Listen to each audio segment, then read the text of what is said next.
Hi, this is Charlie Arturola talking about a region that you have to learn a bit or you have to hear a bit. Mendoza has been probably one of the incredible parts of the world that is very desertic.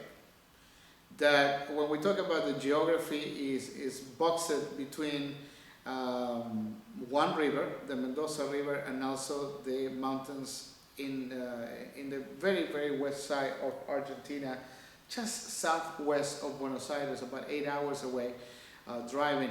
Mendoza is one of the finest wine regions in the world. Mendoza is considered the 8th capital of wine in the world. We call it the Napa Valley of the South. Geologically talking, it has quaternary soils. What is quaternary soils? I mean, four mountains and soils with organic material, very actually apt for good winemaking.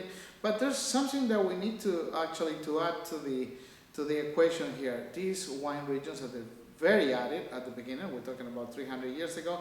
The Indians were able to melt the snows of those mountains, the Cordillera de los Andes, and they were able to make currents throughout the Mendoza city, the Mendoza region, and for 2, 3, 4 hours you see that these melted waters from the top of the Andes, they go around the vineyards, and this is what helped a lot the vineyards, not only the vineyards, because we also have orchards, we have plums, we have so many other produce planted there, but the vitis, as you know, the vitis is very important in Argentina because thanks to the Italian immigrants, thanks to the Spaniards and also the Swiss immigrants, about 120 years ago, this new current of life in the very south of Argentina and the very southwest of Buenos Aires got the possibility to bring today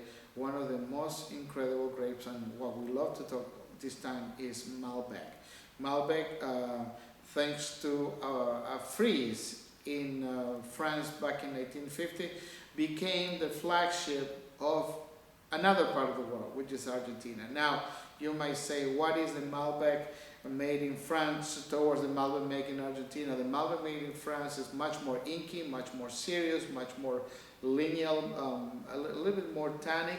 But the Mendoza Malbec is much more friendly. That's why we say all the time, Malbec is the nose of a Merlot with the body structure of a Cabernet Sauvignon.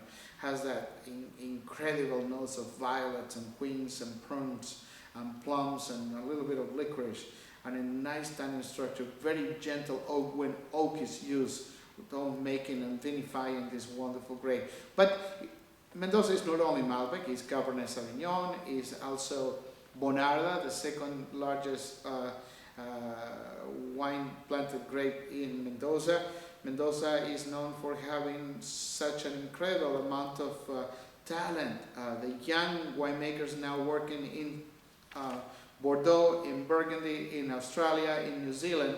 But we have the possibility to learn for the last 120 years that Mendoza is a good place of where all the immigration from around the world was able to settle, to bring that taste of Europe that you don't have probably in some other countries.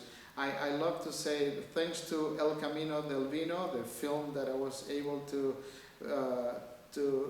participate and be starring with Michel Rolland, one of the pioneering French winemakers since back in 1990s in South America.